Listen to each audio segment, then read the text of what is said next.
टोळक्याने निष्पाप सुनीलचा खून का केला? जळगावमधील सत्य घटना. एखादा काही चांगले काम करत असेल तर त्याला मान मिळत असेल तर इतरांना विनाकारण त्याच्याबद्दल असूया वाटू लागते व द्वेष वाटू लागतो. या द्वेषातून मतभेद वाढतात, तेढ वाढते, भांडणे तंटे सुरू होतात. मग एकमेकांच्या विरोधात ते शड्डू ठोकतात. काही वेळा हाणामाऱ्या होतात. एकमेकाला बघून घेण्याची भाषा बोलली जाते आणि त्यातून एखाद्याचा खून पडतो. जयसिंगपूर शहरामध्ये याचेच उदाहरण ठरणारी ही घटना घडली. केवळ पूर्व वैमनस्यातून तरुणाने टोळके करून एकाचा जीव घेतला. या घटनेचा सविस्तर वृत्तांत पुढील प्रमाणे आहे. पण तत्पूर्वी तुम्ही जर ह्या चॅनलवर जर नवीन असाल तर प्लीज आपल्या ह्या मराठी चॅनलला नक्की सबस्क्राईब करा. सुनील किसन पाथरवट हा आपल्या कुटुंबासह नान्नी रस्त्यावरील 13व्या गल्लीत राहायला आहे. पाथरवट हा मोलमजुरी करून आपल्या कुटुंबाचा उदरनिर्वाह करत होता, तर कधी दगडाच्या खाणीमध्ये कामाला जात होता. जयसिंगपूर आणि नान्नी रस्त्यावर खाणी असल्याने बरेच लोक खाणीवर कामाला जात होते. काम कष्टाचे आणि धोक्याचे असल्याने काम संपवून बरेच जण दारू पिण्यासाठी बाहेर तर कधी गल्लीतच घोळका करून बसत होते. सुनीलच्या घरची परिस्थिती बेताचीच होती, पण त्याला समाजसेवा करण्याची आवड होती. तो गल्लीतील अडल्या नडल्या लोकांची कामे आणि त्यांना मदत करत होता. परंतु त्याचे हे काम त्याच्या समाजातील काही लोकांना बघवत नव्हते. ते त्याला नावे ठेवत होती. कशाला लोकांची उसाभर करतोस, तुला काय त्यात मिळणार आहे का, असे ते त्याला म्हणत होते. त्याच्या समाजातील त्याचे समवयस्क मित्र शेखर पाथरवट, विजय पाथरवट, रोहित पाथरवट, संजय पाथरवट आणि शिवानंद पाथरवट, सागर कलगुटगी यांना सुनीलचे काम बघवत नव्हते. ते नेहमी सुनीलबरोबर कोणत्या ना कोणत्या कारणातून वाद घालत त्याच्याबरोबर भांडण काढत होते. बऱ्याच वेळेला त्यांच्यामध्ये भांडणे मारामारी होत होती. 4-8 दिवसातून गल्लीमध्ये त्यांचा राडा होत होता. दारू पिऊन यायचे आणि एकमेकांच्या अंगावर जात शिव्या देत मारामारी करत होते. ते एकमेकांना बघून घेण्याची भाषा करायचे. हे नित्याचेच झालेले होते.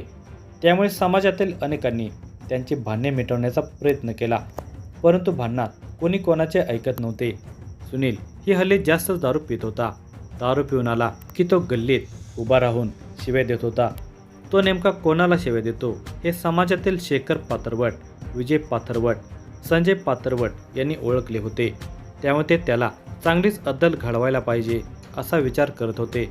त्यातच मागे काही महिन्यापूर्वी एका महिलेच्या विषयावरून त्याची सुनील पाथरवट याच्याबरोबर चांगली जुंपलेली होती. त्यावेळी शेखर आणि संजय यांनी सुनीलला बेदम मारहाण करत बघून घेण्याची भाषा वापरत धमकी दिली होती.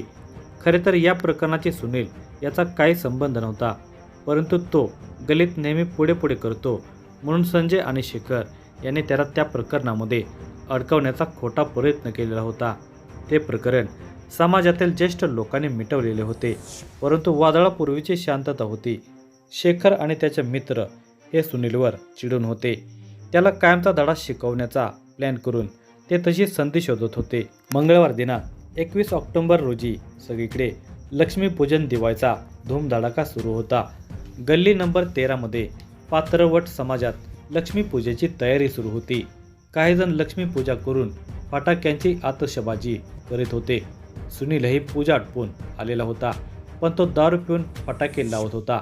त्याचवेळी तेथे शेखर पाथरवट, सागर कलगुटगी, विजय पाथरवट, रोहित पाथरवट, संजय पाथरवट हे आले.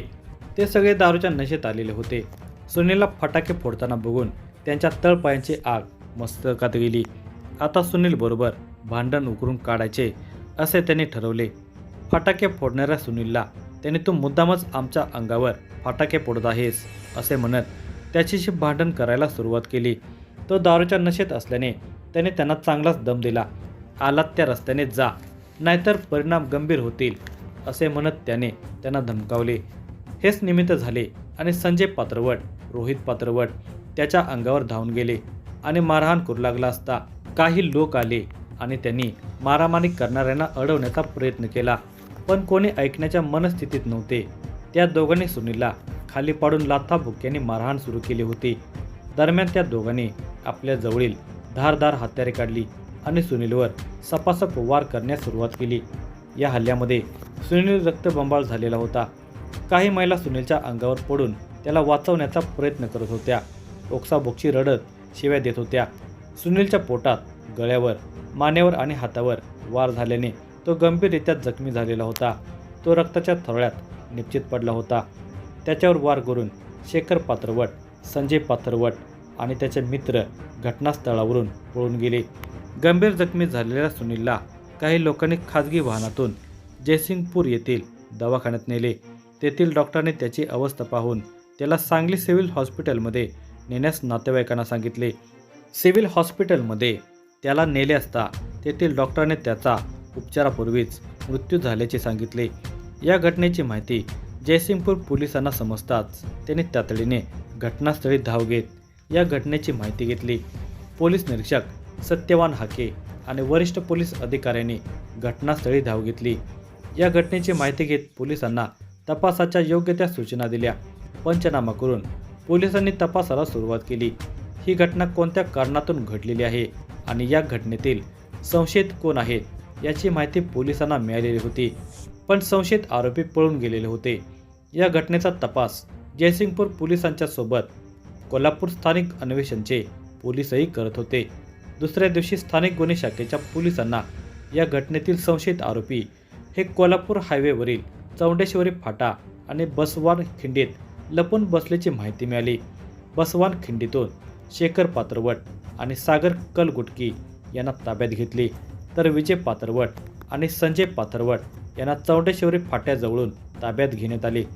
या घटनेतील आणखी दोघे रोहित पात्रवट आणि शिवानंद पात्रवट हे कथा शब्दबद्ध होईपर्यंत फरार होते. पोलीस त्यांचा शोध घेत होते. या घटनेची लेखी फिर्याद जयसिंगपूर पोलिसात मयत सुनील पात्रवट, त्याचा मित्र विशाल शिवाजी पवार याने दिली. त्याने दिलेल्या फिर्यादीनुसार जयसिंगपूर पोलीस ठाण्यात सुनील किसन पात्रवट वय वर्ष 31 याच्या खून प्रकरणी शेखर महादेव पात्रवट वय वर्ष 30, सागर परशुराम पात्रवट वय वर्ष 31, विजय लक्ष्मण पात्रवट वय वर्ष 43 आणि संजय लक्ष्मण पात्रवट वय वर्ष 47 आणि इतर दोघे यांच्या विरोधात भारतीय न्याय संहिता कलम 101 प्रमाणे गुन्हा दाखल करण्यात आला. पोलिसांनी संशयिताकडून गुन्ह्यात वापरलेला चाकू जप्त केला. या घटनेतील फरार आरोपींचा शोध पोलीस घेत असून पुढील तपास जयसिंगपूर पोलीस स्टेशनचे पोलीस निरीक्षक सत्यवान हाके यांच्या मार्गदर्शनाखाली पोलीस करत आहेत.